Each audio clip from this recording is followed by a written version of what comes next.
Famcast Media. Bitch.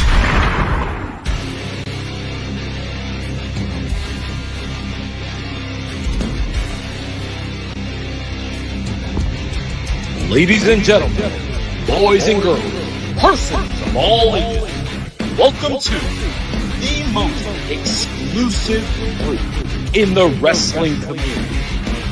And now, your hosts, first, from Oahu, Puerto Rico, Macho Rodriguez, and his tag team partner from New Brunswick, Canada, God's King, Tyler Taylor!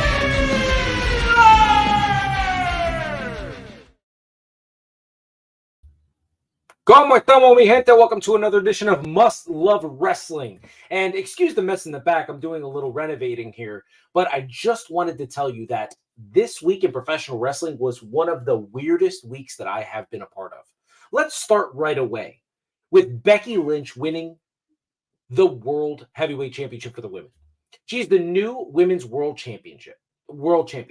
And all of a sudden, there was this vast majority of internet geeks that were out there just complaining, oh, but Liv Morgan should have won the championship. Why didn't they do it with Liv? And I just want to be very clear with you. They didn't do it with Liv because she's not money yet. She's just not money yet, guys. She will get there.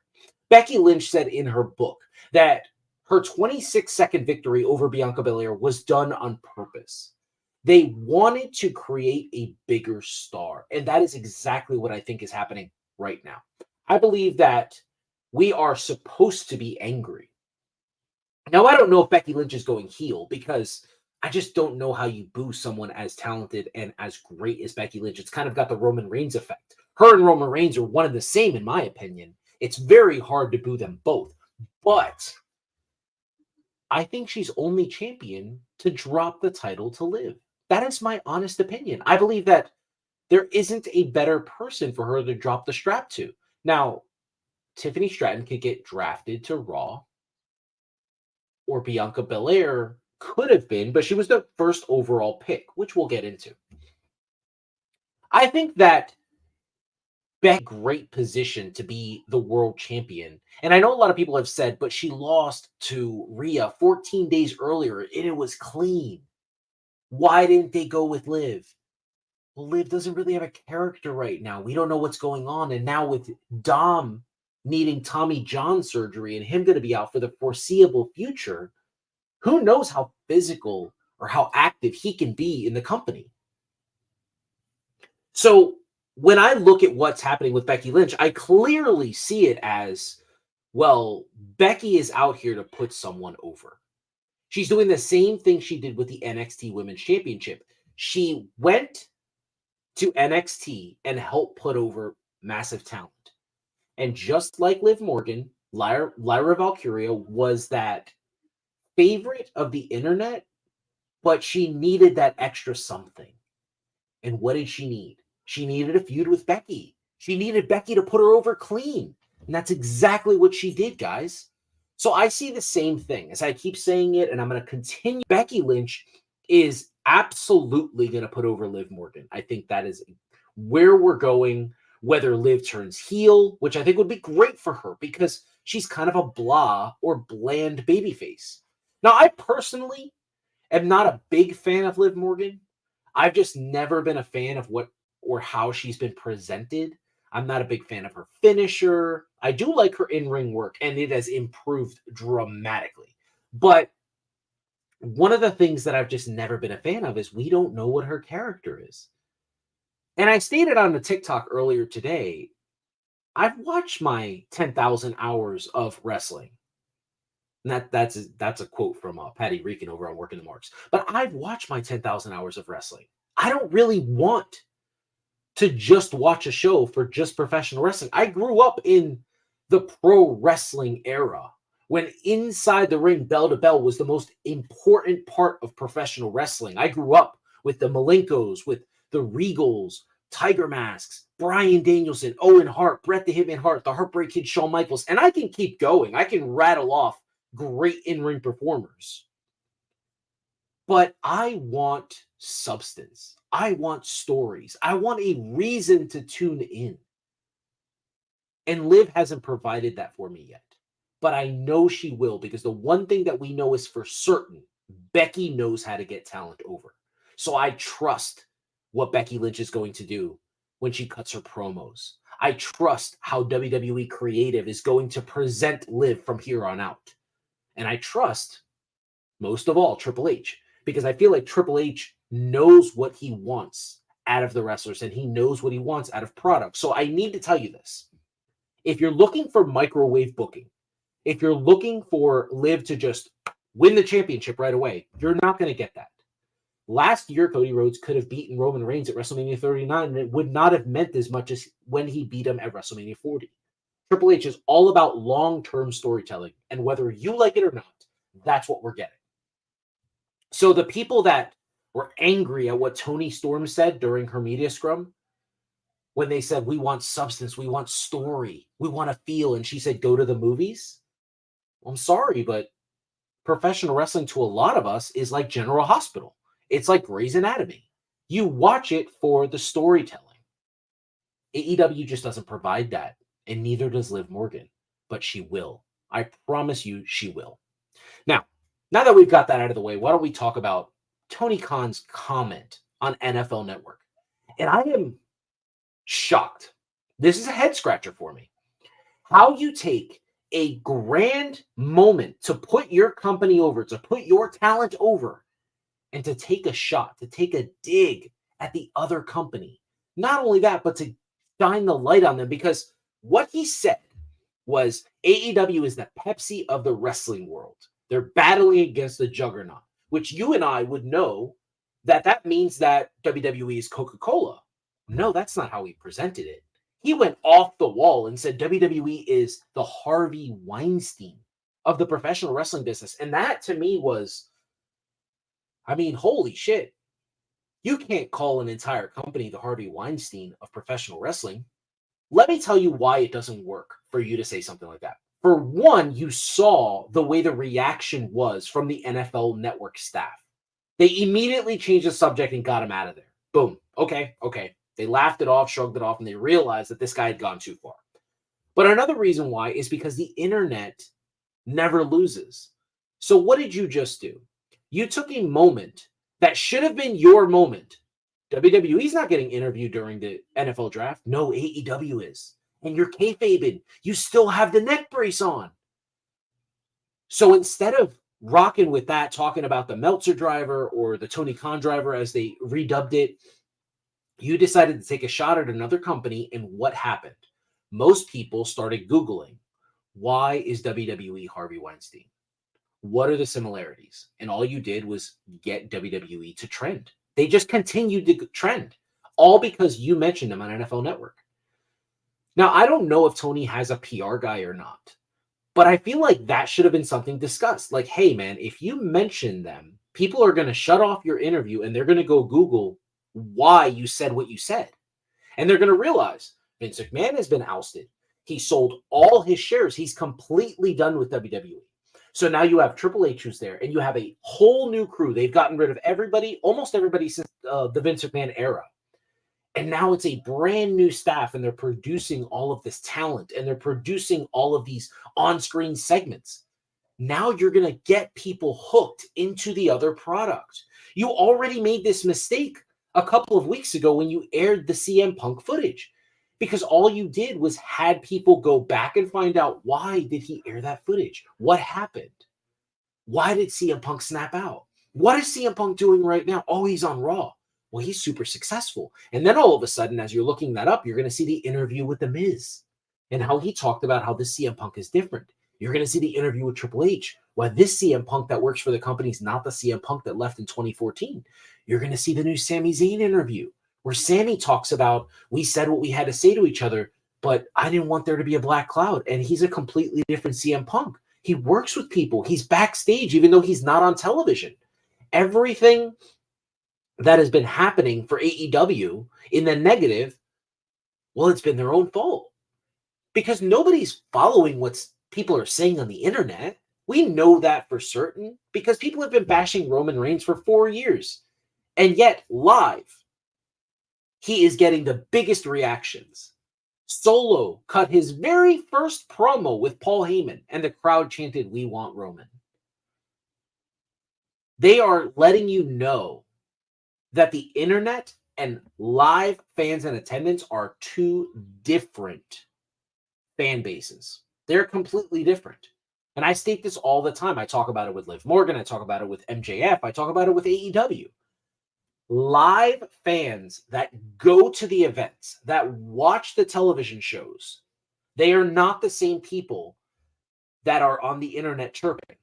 Now, there are some mixed in there. I will say that on Twitter or X or whatever you want to call it, there's a lot of people that bash WWE. You get called a WWE shill. There's a lot of people that call you an AEW mark. Because for some reason, liking AEW, you're a mark, but liking WWE, you're a shill. It's very confusing. Maybe somebody can let me know what that means. But I got to be honest with you guys. I feel like right now, AEW is the best thing that happened to WWE. And the train wreck that is happening is the best thing that's happened to WWE because it's so bad right now on television. And the comments and the questions and the interviews, like even Will Ospreay, who's supposed to be lauded as the best wrestler walking the planet today, is taking a shot at Triple H. And now, granted, he should be able to because tribalism is kind of fun in professional wrestling. But you're innovative. What you do has never been done before. So you would think that your promo game would be innovative as well. You'd be able to say something about Trips that hadn't been said before. I'll give you a perfect example. Instead of stating that he wouldn't be in the position he's in if he wasn't grinding on the boss's daughter, how about point out that he wouldn't be in the position he's in right now if his father-in-law wasn't a scumbag? Because he would still be running the business, but he was ousted. You could say something like that. Now, obviously, I'm not a professional wrestler, but you have writers. You have people backstage that can help you develop a good line to say live on television. And listen, I know wrestling like well enough to know that when Renee Paquette gave that look, when Tony Schiavone gave the look, they can say all they want. But the one thing I can tell you from years of therapy is that you can see people's reactions right away. And I don't think that Tony Schiavone, that is, nor Renee Paquette actually wanted to be a part of those segments. So I'm genuinely confused as to why Tony Khan chose to shine the light on WWE during his moment in the sun. And man, was AEW winning. They were winning the week. I got to tell you, as a WWE guy, as a WWE fan, they were winning the week. I was like, whoa, here we go, man. Tony Khan's on the NFL draft. He's in the war room. He's rocking the neck brace. He's showing the kayfabe. It's like, coño, papi, you got it. That's exactly what you got to do. And then what'd he do? He goes out there and he makes a fool of himself. And he shines a light on the other company. Instead of trying to promote what he's doing, talk about the fact like that would have been a perfect time to mention that Kenny Omega's coming back next week. One of the best wrestlers to ever set foot in a ring is going to come back on Wednesday. And we had no clue that he was past all of his ailments. I mean, because there are stories being told right there. Because I'm excited. We're going to get Young Bucks versus Adam Page and Kenny Omega. I mean, the co-host on our podcast here, Tyler Taylor, he likes to tell me all the time that that's the greatest match in AEW history. That tag match between Omega, Page, and the Bucks. Now, I disagree with him. I think the greatest match that AEW's ever had is at Arthur Ashe Arena, and it is Bryan Danielson versus Kenny Omega. The only thing that comes close to that is Bryan Danielson versus MJF. See the common theme here? It's Bryan. It's Bryan Danielson, the common theme. But it doesn't matter. You could be talking about MJF. You could be touting him. You could be talking about Adam Cole and what he's doing. Nothing. You could be talking about a moment in time that no one else is doing because there isn't a single female wrestler on the planet that even comes close to what Toni Storm is doing. She has completely gone off the deep end, completely become a method actor to the point where she's essentially Jared Leto sending people dead rats in the mail. That's what she's doing when you watch what she's doing on screen. And it's brilliant. I can't wait. When I watch AEW, I cannot wait for what Toni Storm is going to do next. Honest to God, I'm so excited. She's one of the only reasons I watch. Now, I told you, I'm done with my 10,000 hours of professional wrestling, so I get it. I love the Bryan Danielson and Will Ospreay match. I think that match was probably the best match we've had in years, or I guess 5 years, because that's how long ago, or 3 years. That's how long ago Bryan Danielson and Kenny Omega happened. But I don't watch wrestling just to watch great matches anymore. I want to see so much more substance. I want to see what's going to happen with this character. What's going to happen with this group? What's the outcome going to be? Is Cody going to finish his story? Is Roman going to continue to stay there? So why don't we segue over to that? Because I'm noticing a lot of internet people, and I want to preface this. I understand that internet and live are completely different. And I said this in a chat with my Work in the Marks buddies the other day. I said, man, the wrestling fan bases have really turned on Cody. And you know what Patty Regan said with his beautiful intellect? He just said, yeah, but those live reactions are still banging, aren't they? And he's right. It's very similar to Roman. When you're on top, there's going to be people that are angry with you. And Cody might be getting blasted on the internet. People are saying that this reign is awful. Bring back Roman. Put the title on somebody that we care about. Pero coño, you guys were begging for him. Begging. Again, I mentioned Tyler Taylor. As he said, if Cody wouldn't have won, I think I might have needed to take a break from this company. Because why else would I be watching? He was watching specifically for Cody to win the championship. But I'm watching a lot of people bash him. They're pointing out the mistake that happened during his Carmelo Hayes match on SmackDown. And I'm thinking, guys, how do we know that was a mistake? How do we know that it wasn't designed to be that way? Oh, I'm going to out jump and then I'm going to jump over you, because it looked kind of safe. Now, the way Cody landed looked pretty shitty, but, you know, we don't know if he's hurting. It would have broken. The news would have broken. We found out immediately when Rhea Ripley got hurt. We found out immediately that Dom tore his elbow and he's going to need Tommy John surgery. We found out that Drew's going to be left off TV for a little bit with his hyperextended elbow. We knew about CM Punk. WWE's been very good at letting us know when someone's been injured. Obviously, Cody's not injured. So it was just a mistake. It happens. If you've never been in a ring, I promise you, sometimes the ring can be unforgiving. But sometimes your body develops a callus, and falling a certain way, you've fallen that way so many times that it just doesn't hurt you. And Cody always falls that way with the Cody Cutter. It's not new. It's kind of like the way he takes the German suplex. He doesn't take it clean with his arms out flat to take a back bump. He, for some reason, kind of does this with his arms and braces his fall. I don't know why he does that.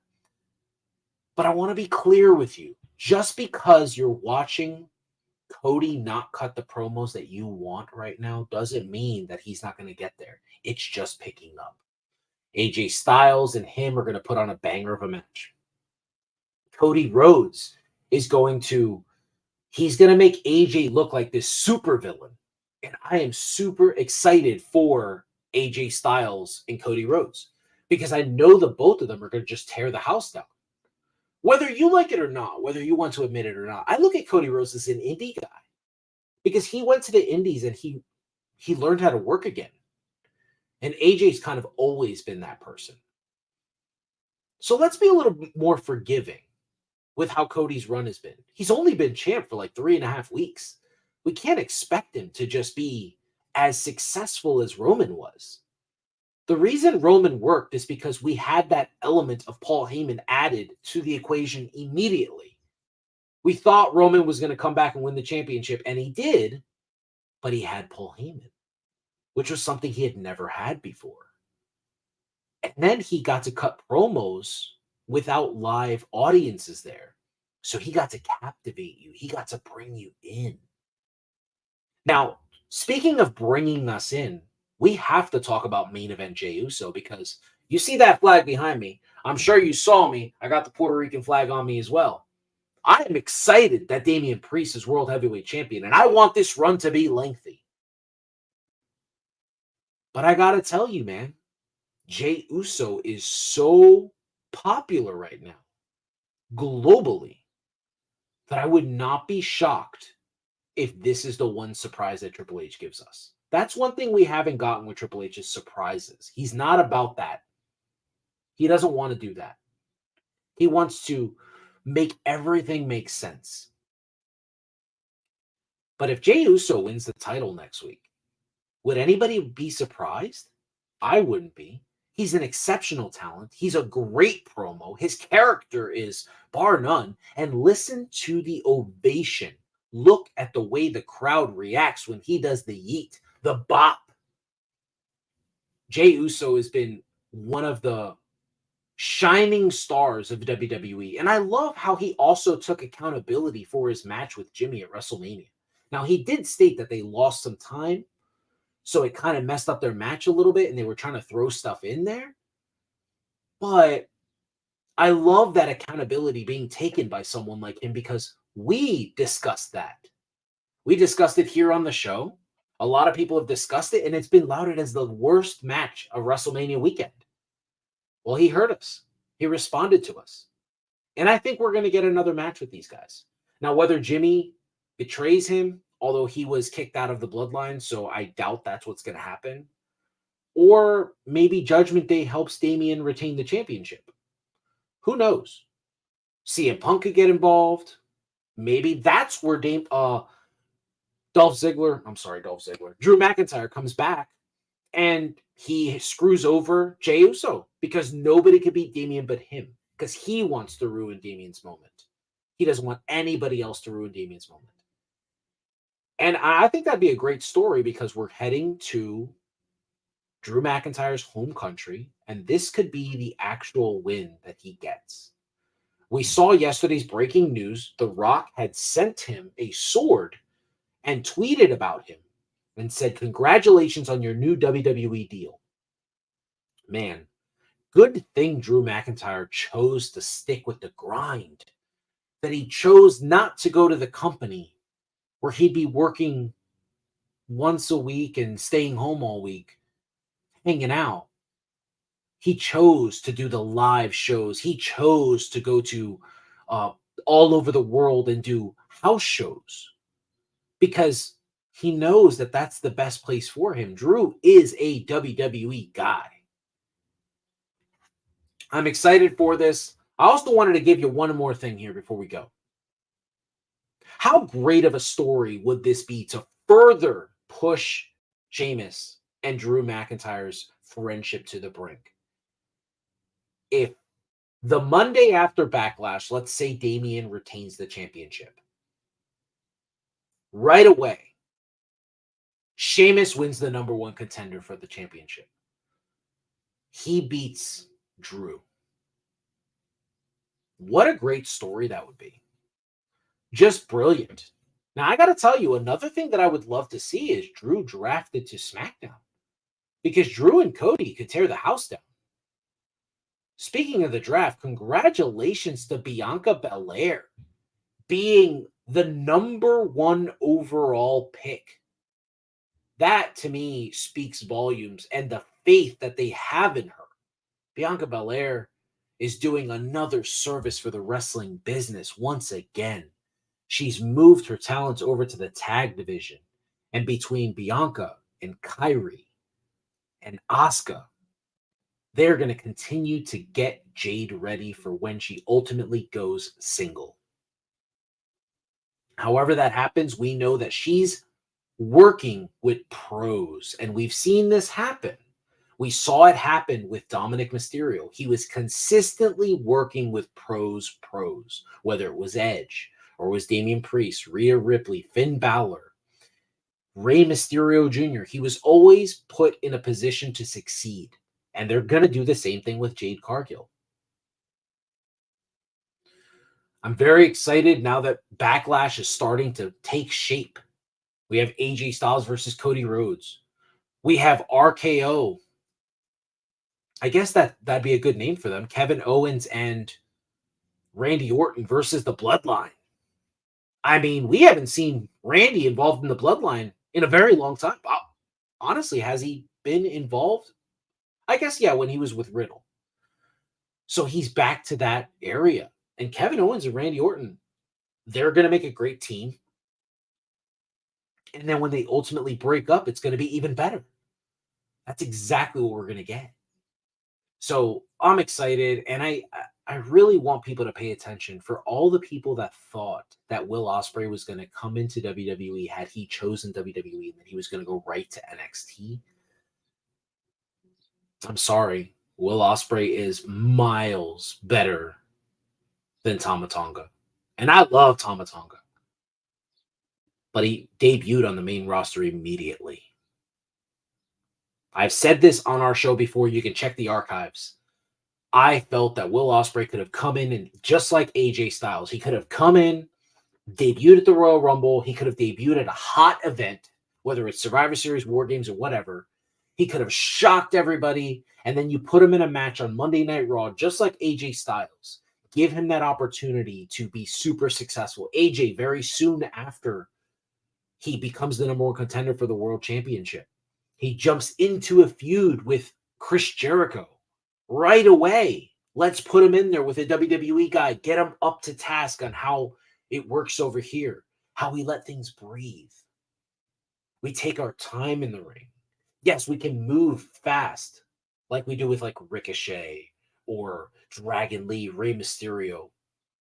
But we can also give you a great story bell to bell, which is what's important. A while back, Kenny Omega did an interview, and I'll leave you with this, where he talks about wrestlers don't do this anymore. When they go into the ring, let's say their finisher is the crippler crossface, which is Roxanne Perez's finisher. We don't watch them working on your shoulder. We don't watch them working on your arm. We don't watch them giving you DDTs, bulldogs, or working on that whole body part. So ultimately, when they get the crippler crossface on you, it's kind of like playing the N64 game, where by the time their finisher's on you, it forces you to tap. We don't watch wrestlers doing that. That's storytelling. That's building towards the climax of the match. I mean, that to me is something that's missing from professional wrestling as a whole today. As a whole. Before I go out, let me ask you one question. Would you be okay, and we'll talk about this on the next show, would you be okay if the WWE banned the super kick the way they banned the pile driver? I think it's something worth checking out, guys. Absolutely, I think it's something worth checking out. So before we go, I just wanted to give you this day in wrestling history. 9 years ago today, Wade Barrett became King Barrett as he won the King of the Ring. 19 years ago today, we lost one of the greatest in-ring performers ever, Chris Candido, just a pro's pro. One day I'll have to have Patty Reekin on here so he can tell you what Chris Candido means to him. Siva Afi is 75 today. I mean, man, those guys just are unbelievable. Happy 74th birthday to WCW legend Jay Leno. As J-Lo says, if you know, you know. Just hilarious. And Playboy Buddy Rose passed away in 2009. He would have been 56 years old. Unbelievable. Guys, thank you so much for tuning in. Like, subscribe, share this. We are on Facebook. We are on Instagram. I am on TikTok at Macho_Rodriguez. You can see it at the bottom ticker. Please come talk to me, interact with me. Tell me if you think that I'm crazy. Tell me if you think that you like my stuff. Whatever. It doesn't matter. We are also on Spotify. So please look us up and Must Love Wrestling. And leave me some reviews. Let me know what you think. Questions, comments, whatever. What I'd like to introduce to the show is I'd like to bring one of your questions live to air. I'd like to discuss what you want me to discuss. Yes, I'm going to go on here and I have the show completely written out how I want to do it. But I would love to have questions and comments from the crowd. I want to know from you guys, what should we discuss? Do you think we should talk more about AEW? Do you think we should talk about New Japan? Should we talk about TNA? Is there a specific wrestler that we're not paying attention to that you have your eye on as earmarked for the future? Whatever it is, guys, I'm super excited and I want to continue to grow this platform for you. So until next time, I'm out. Que tenga buen día.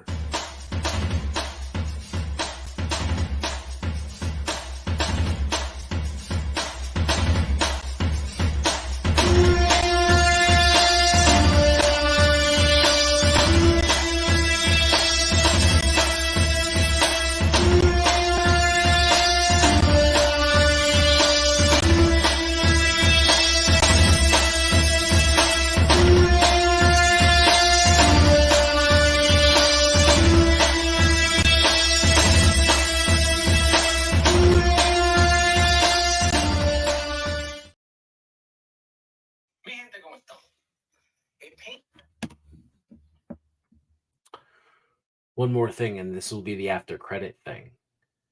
Did you guys like the Will Ospreay Bryan Danielson match? Because I really felt like it was overblown. It's being called the greatest wrestling match of all time. And I just don't know if I think that. I don't. I love Bryan Danielson, and you can see through the archives how much I love him. But let's be honest, guys. Was it the greatest wrestling match of all time? Or are we all just being prisoners of the moment?